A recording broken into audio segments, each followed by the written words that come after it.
pour les chérir. Moi, ce qu'on me dit beaucoup dans ma permanence, c'est ce n'est pas tant d'être abandonné, c'est oui, mais il faut qu'il y ait la complémentarité du père et de la mère. Et quand je leur demande aux gens qui viennent me voir, mais qu'est-ce que cette complémentarité entre le père et la mère? Ils me disent, ah, mais il faut qu'on connaisse la différence des sexes. Je dis ça, on peut très bien le connaître autrement, avec l'entourage, la famille, les oncles, les tantes, les grands-parents, etc. Ils en conviennent tous. Je leur dis donc, quelle est cette complémentarité? Et ils me disent, et là on arrive malheureusement dans les poncifs, parce que je ne vois pas sinon ce qui existe vraiment comme complémentarité. La mère est plus douce, le père a de l'autorité. Enfin, vous voyez, on ressort ces questions-là, alors qu'on voit très bien que maintenant, d'abord, les choses sont plus complexes que ça, et qu'il y a des parents qui sont souvent l'un un peu plus autoritaire, l'autre... De la même manière qu'avant, on disait, c'est mieux parce que maman est à la maison, il y a voilà, la stabilité de la maman à la maison et le papa, chacun son rôle et tout le monde. Certains sont gardiens de ce modèle de famille.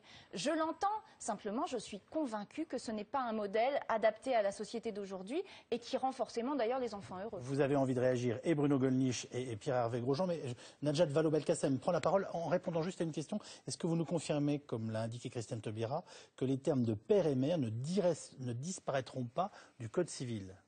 Ils ne disparaissent absolument pas du Code civil. Évidemment, tout le chapitre 7 relatif à la filiation continuera à comporter les termes de père et mère. Je voudrais juste dire un mot sur la discussion que vous venez d'avoir, parce que j'avoue avoir été plutôt émue par votre témoignage et je vous remercie de nous l'avoir fait partager. Moi, mon sentiment, c'est plutôt que c'est l'être absent qui vous a manqué dans votre histoire. L'être absent, or, dans les familles homoparentales pour lesquelles nous réclamons la protection et la sécurité juridique, il n'y a pas d'être absent. C'est ça qu'il faut bien comprendre.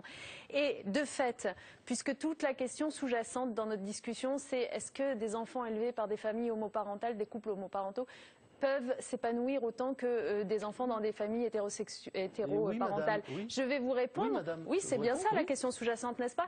Eh bien, vous avez plus. Peuvent s'épanouir. Ah bon, bah très bien. Vous avez eu plus d'un millier d'études qui ont été menées sur ce sujet par tous les pédiatres, psychologues, psychiatres possibles, J'ai été élevé qui par vous deux femmes, démontrent. donc je sais que deux personnes de même sexe peuvent donner beaucoup s'épanouir, d'amour. donc. Mais je le dis. Non, mais au-delà de l'amour, parce que ça n'est pas qu'une question d'amour, c'est aussi une question de développement cognitif, de développement comportemental. Et de fait, toutes les études vous démontrent, qui ont été menées sur plusieurs années, que ces enfants, au fond, se développent exactement de la même façon, sont ni plus ni moins épanouis ou heureux que les enfants dans des familles hétéroparentales, à cette seule réserve près qu'ils souffrent de l'opprobre social qui pèse sur leur forme de famille. Alors mettons fin à cet opprobre social. C'est ce que nous réclamons par la loi. Ce que vous a dit Henri Guénaud, c'est que ne pas avoir de père ou ne pas avoir de mère, ça crée de toute façon un manque.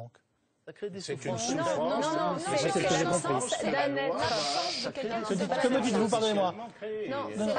Pardon, ça n'est pas ce que disait M. Guénaud. En tout cas, ça n'est pas ce que j'ai entendu. Ce que j'ai entendu, c'est que c'est l'absence du père qui aurait dû être là, qui aurait dû faire famille avec lui, en ce qui le concerne, qui l'a fait souffrir, qui a été une blessure.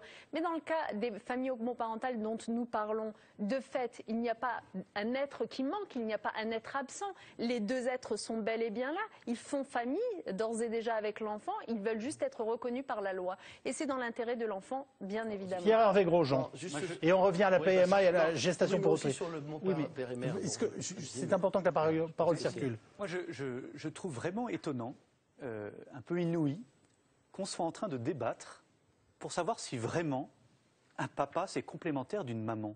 Oui, mais vous demandez à un enfant de 6 ans si papa, c'est comme maman, mais il va vous dire non. Papa m'apporte des choses que maman m'apporte pas. Il ne va pas rentrer dans des théories fumeuses, je ne sais pas quoi. Mais c'est le bon sens de tous ceux qui nous regardent. C'est le bon sens. Mais ça veut dire alors dans ce cas que vous niez cette identité d'homme et cette identité de femme qui sont tellement précieuses l'une et l'autre. Vous dites que c'est la même chose. Deux hommes, c'est deux hommes. Mais on n'a jamais répondu à cette question. J'aimerais bien que vous répondiez. Jusqu'à présent, il faut un homme et une femme pour faire un enfant, quand même. D'accord, il faut deux sexes différents, on est d'accord. Mais sinon, quelle est l'identité de l'homme et celle de la femme? Madame, moi, je ne suis pas pédopsychiatre. Je ne suis pas spécialiste de je ne sais pas quoi. La seule chose que je sais, c'est que je suis au contact du quotidien des gens. Et moi, je peux vous dire que n'importe quel enfant peut vous expliquer tout simplement, avec des mots, les siens. Mais tous ceux qui nous écoutent, qui nous regardent, doivent sur leur canapé sauter en l'air en disant « Mais attends, mais papa, c'est pas maman. C'est pas la même chose. Mais c'est précieux d'avoir les deux. Mais est-ce que c'est... J'espère que les enfants sont couchés, moi, mais d'accord, mais attendez, mais ça veut dire que deux mamans, c'est comme un papa et une maman. Attendez, Emmanuel Pierrat, une femme, un homme, c'est la même chose. Emmanuel Pierrat, réagissez à vos propos. C'est pas la même chose. Pierre Grosjean, Emmanuel Pierrat. C'est un enrichissement mutuel. Tous les individus sont singuliers. L'altérité sexuelle est quand même une altérité peut se retrouver dans autre chose que le sexe, précisément. Il y a d'autres composantes de l'altérité. Ce qui est étonnant, c'est que ça soit une féministe comme vous et la ministre des droits des femmes qui m'explique que finalement, une femme, c'est comme un homme, et qu'après tout, deux hommes, il y aura autant d'altérité qu'entre un homme et une femme. Oui. Et je trouve ça étonnant de votre part. Mais c'est dans votre raisonnement à vous que vous créez les inégalités entre les hommes et les femmes, parce que vous estimez que les femmes sont faites pour tel rôle et les hommes sont faits pour tel rôle. Mais c'est pas vrai, j'ai pas dit ça. Il y a des hommes qui peuvent avoir l'instinct maternel aussi, qui peuvent s'occuper des enfants, et je vous dis qu'il y a des femmes qui peuvent aller travailler. ont justement une égale importance, et que priver un enfant de l'un ou de l'autre, c'est une injustice pour l'enfant. Mais Emmanuel Pierrat vient de vous dire que c'était un modèle dépassé. Expliquez-vous. Oui, c'est un modèle dépassé. D'abord, je ne veux pas faire une bataille factuellement, vous voulez dire. Oui, pas un jugement de valeur. Non, non, ce n'est pas un jugement de valeur. C'est un modèle qui est aujourd'hui minoritaire en termes de chiffres, très bêtement. Mais ce n'est pas le débat. La question pour moi, c'est pas de savoir si c'est un modèle minoritaire ou majoritaire. Selon moi, tous les modèles, en quelque sorte, doivent avoir les mêmes droits. Voilà. C'est aussi simple que ça. 75% des enfants vivent avec leurs deux parents, père-mère. Non, on parle du mariage, etc. Moi, je parle de l'altérité. Moi, je parle de la complémentarité père-mère. Ce qui me semble insensé, c'est de parler de bon sens, si je puis me permettre, dans une question qui est tout sauf une question juridique, une question sociale, une question justement, tout ce qu'on voudra. C'est trop un débat d'adultes, de spécialistes. Et c'est pour ça, c'est ça ce que les Français ont voulu dire. Ils ont voulu dire, mais retrouver cette simple bon sens. Arrêtez de dire les Français quand il y a 300 000 et 400 000 personnes qui défilent, quand il y aura les 10% il y en a 54%, il y en a 54%. Est-ce que Pierrat peut parler? Il y en a 54% qui sont contre l'adoption de la PMA pour cette raison-là. Il y a aussi une attendez, terminez votre propos. Excusez-moi, j'ai l'impression que vous vous interrompu. Non? Non. Oui, on peut m'interrompre. C'est difficile de... Maître Pierrat me demandait tout à l'heure pourquoi est-ce que je considérais que cette loi, qui selon lui n'ouvre que des droits aux homosexuels et qui ne gêne en rien les hétérosexuels, pourquoi est-ce que je la considère comme fondamentale? Eh bien, exactement pour la raison qu'il vient d'avancer. Il vient de dire tous les modèles doivent avoir les mêmes droits. Eh bien, moi, je ne crois pas que tous les modèles doivent avoir les mêmes droits. Je crois que l'expérience de l'humanité, je crois que ce qui est inscrit dans la conscience des individus nous dit qu'il y a des modèles dont il est extrêmement dangereux de s'écarter. Et c'est peut-être, effectivement, dans la vision prométhéenne qui est la vôtre, de faire tout se vaut.